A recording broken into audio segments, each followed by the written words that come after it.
Hello, my name is James. Today, I am honored to bring you this masterpiece by Neville Goddard. It is without a doubt one of his best. Given March 7, 1969. Let's get started. Neville, March 7, 1969. The Game of Life. The game of life, like every game, is played within the framework of certain rules, and any violation of those rules carries a penalty. You and I are playing this game from morning to night, and should therefore learn its rules in order to play it well. Ecclesiastes gives us this rule: even in your thought do not curse the king, or in your bedchamber curse the rich, for a bird will carry your voice or some winged creature tell the matter. And Mark gives us another, as, whatever you desire, believe that you have received it and you will. If you must believe you have received your desire in order to attain it, then you must start your game by believing it is finished. You must feel yourself into and partaking of your goal. And you must persist in that feeling in order to achieve it.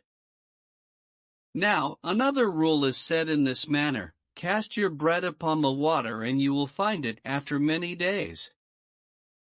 In other words, do not be concerned as to how it is going to happen, just do it. This statement hasn't a thing to do with doing good as the world defines the word. Jesus was a carpenter. The word means one who produces from seed, as a flower, a tree, the earth. The prophecy of the Old Testament is the seed which a carpenter called Jesus brings to birth. He comes not to abolish the law and the prophets, but to fulfill them. The word, bread in the statement, cast your bread upon the waters, means to devour, to consume. Water is a euphemism for semen, that living water which carries the sperm of man. The creative act is psychological, not physical, yet the intentions are the same. You must cast your bread upon the waters with passion. You must be consumed with the desire and literally on fire with love for its possession, for an intense imaginal act will always draw unto itself its own affinity. Winston Churchill departed this world a very successful man. However, during his life he had many failures. Then one day he made this discovery, which changed his life. These are his words: the mood decides the fortunes of people, rather than the fortunes decide the mood. Let me put it this way: the game of life is won by those who compare their thoughts and feelings within to what appears on the outside. And the game is lost by those who do not recognize this law.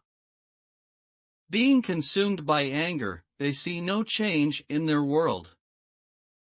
But if they would change their mood, their circumstances would change. Then they would recognize the law behind their world. There are those who are depressed all day long and remain that way all of their life.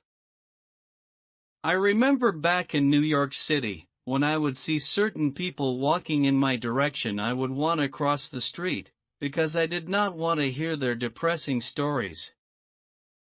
They would spend hours telling about their wife or husband, their children or grandchildren, and each story geared to depression. Never changing their mood, their world never changed. Seeing no change, they would not recognize a law between the inner world they maintain and the outer world of response. But if you apply this law, you can predict your future. Feel a new mood rise within you. Sustain it and soon you will meet people who embody this new state. Even inanimate objects are under the sway of these affinities. In a certain mood I have gone to my library and removed a book I have not touched in years.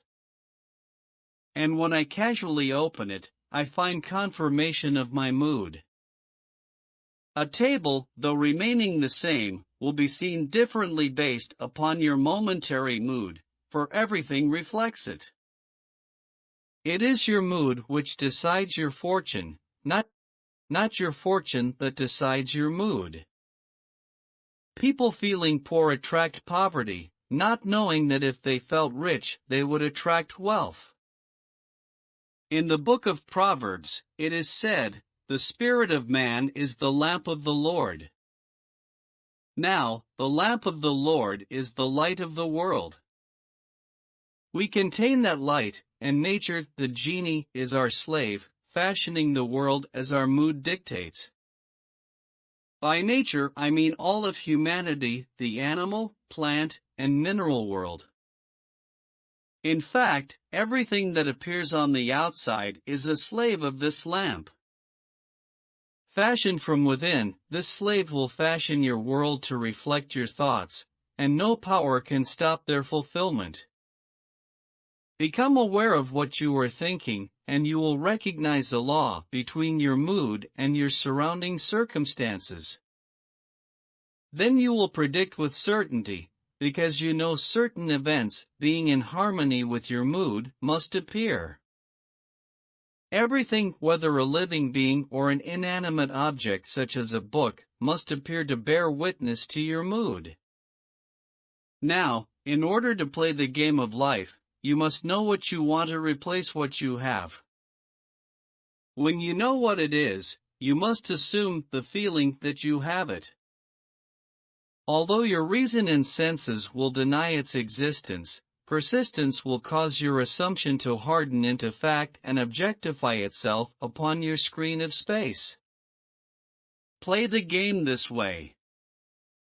You may think it doesn't work, but that's because you have not tried it. You may believe the idea is stupid, but I tell you, the mood decides your fortune. Believe me, for I have proved this principle over and over again in my life. It was Winston Churchill who galvanized the Western world by putting his words into practice. In spite of the horrors and bombing in London, Mr. Churchill sustained the mood of victory, and even in the darkest days he would not waver. Knowing the mood would externalize itself around the world, he sustained the mood, while his opponents, not knowing the law, put their trust in armies and machinery of war. Mr. Churchill's wonderful statement, recorded in the New York Times, has proved itself to me. By simply catching the mood, I have changed the circumstances of my life. Now I teach others how to do it. I invite you to ask yourself how you would feel if your desire was now fulfilled. Toy with the thought. Play with it a while and the mood will come upon you.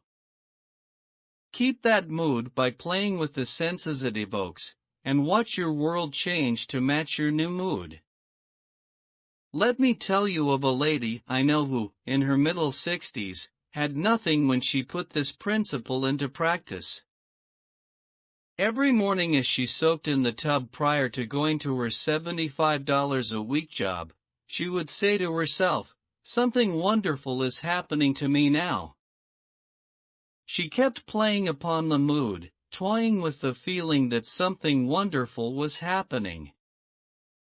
That very week she received her first breakthrough. For 30-odd years this lady had attended the opera, concerts, and Broadway shows, with an intimate friend. Every night they dined in some fabulous restaurant, but he had told her many times he would never give her any money. But he suddenly had a change of heart and signed over a $100,000 trust fund to her, to be spent immediately as she so desired. A short time later, she began to apply the law to a greater degree, and he again set up another $100,000 fund for her. Now, this lady, whose rent is $165 per month, can't spend the income she receives from a $200,000 fund, plus her Social Security, but she isn't satisfied and wants more. The old gentleman has a little hardening of the brain now, and they have parted company. And, because he refuses to see her, she curses him, though we are warned, even in your thoughts do not curse the king, or in your bedchamber do not curse the rich, for a bird of the air will carry your voice, or some winged creature tell the matter. This lady calls me every week to tell me she is overcoming the cursing. I hope so, because other things can come into her world if she continues to do so. The law has its positive as well as its negative side.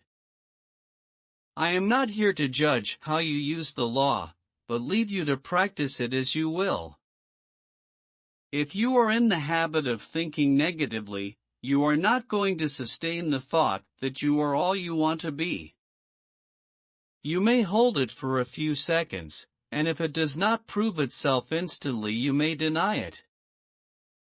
But in order to play the game of life, you must know the rules and apply them. And remember, as in every game, there are rules whose violation causes failure. You cannot deceive yourself, for God is not mocked. As you sow, so shall you reap. In the world you may get away with a violation that the referee did not see, but you cannot get away from the observer in you, for he and you are one. If you know what you did, then he knows, for your awareness and the Father of your world are one. You cannot deceive yourself. You cannot mock yourself. God is going to record your every violation and mold your world in harmony with your feelings. Let me now share a letter I received from a friend. In it he said, "Last Monday night a friend asked me for help, so that night I spent a half hour imagining I heard the words he would say if his desire were realized. Just before I awoke the next morning, the friend's wife appeared in my dream and thanked me for my help. Then Tuesday evening, while enjoying some music in my living room, my friend appeared in reverie. Speaking with authority, power, and joy, he used the identical words I heard when I imagined him confirming the fulfillment of his desire, and I felt the thrill of completion. It is my hope that confirmation will come in the immediate present, and my friend will hear the man tell him in person of the fulfillment of that imaginal act which was set on fire by his friend." Now, in another part of his letter, my friend said, "In a dream I entered a hotel lobby, registered at the desk, and asked to be called at 7 o'clock the next morning. As I watched, the man marked a bold 7 over my name on the card, then I awoke. This is a marvelous vision, as 7 is the numerical value for spiritual perfection. It also has much to do with gestation and incubation. In the insect and animal world, I am told that 280 days is a multiple of 7. We know that a hen's egg, if properly incubated, takes 21 days, again a multiple of 7.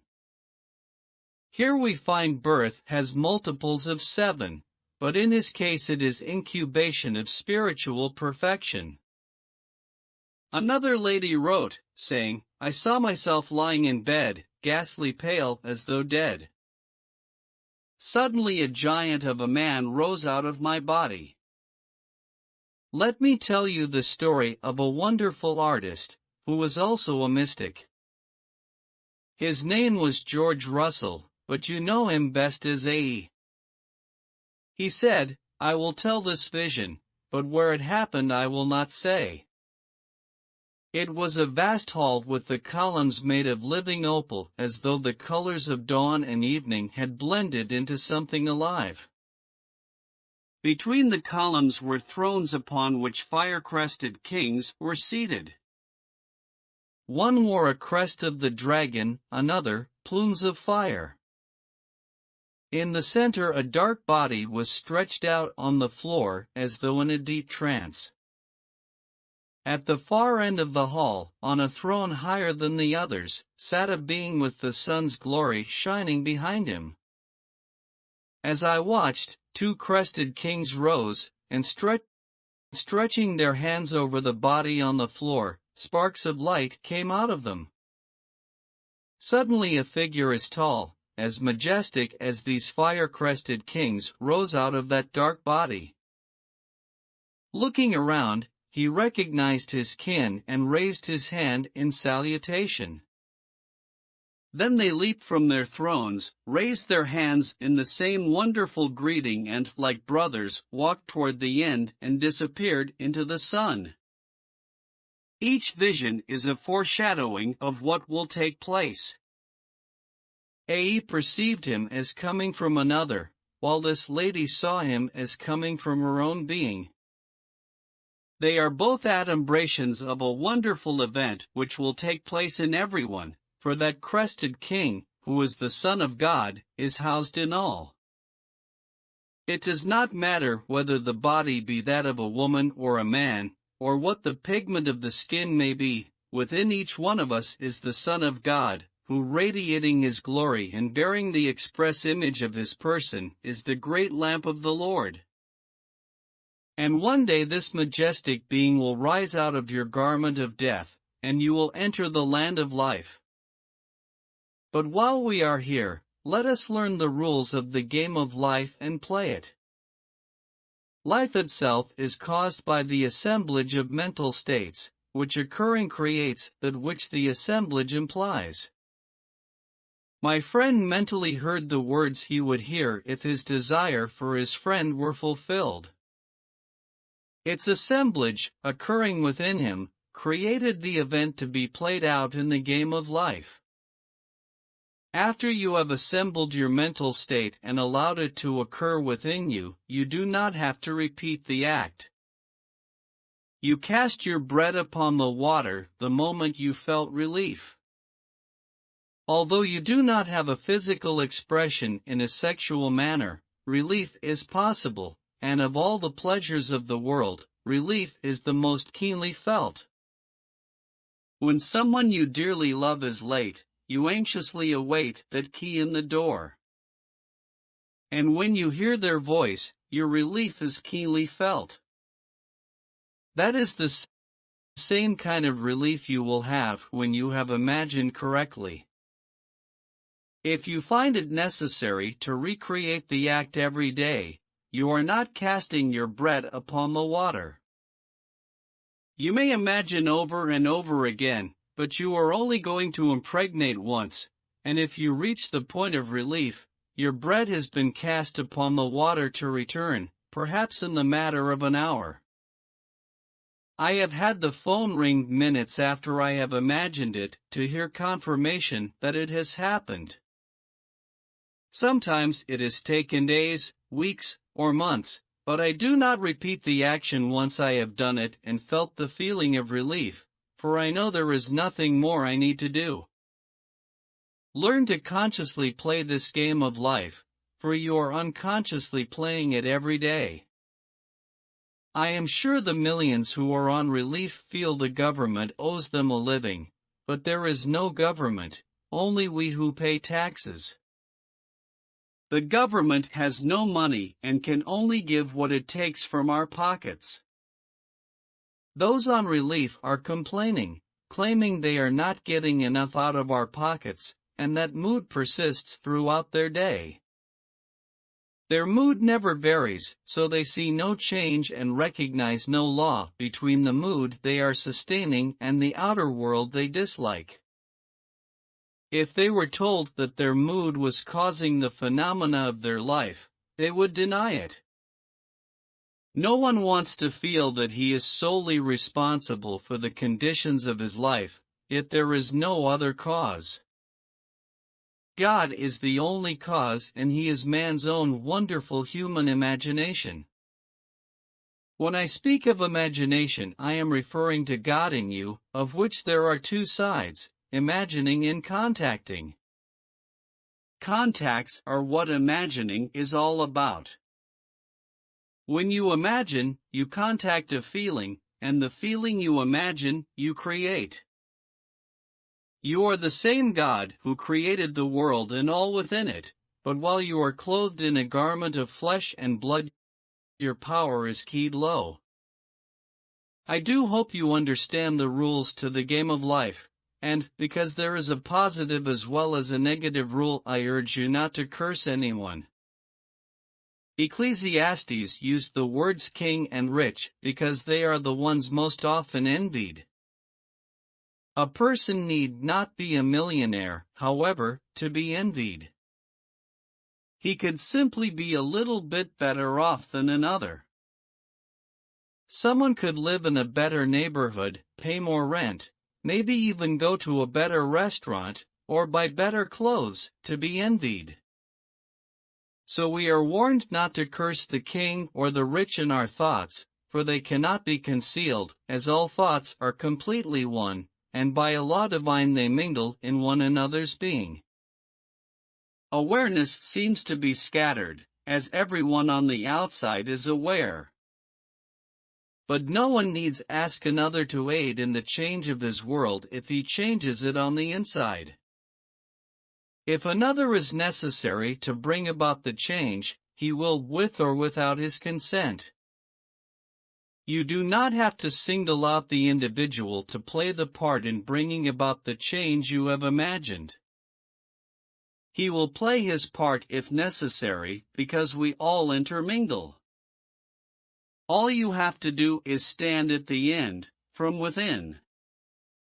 I remember visiting my family in Barbados, when I was told I could not leave the island for 7 months, but I wanted to leave on the next boat out. To me, being on that boat was my end, so while sitting on a chair in my parents' home, I entered the boat in my imagination and viewed the island as I was departing.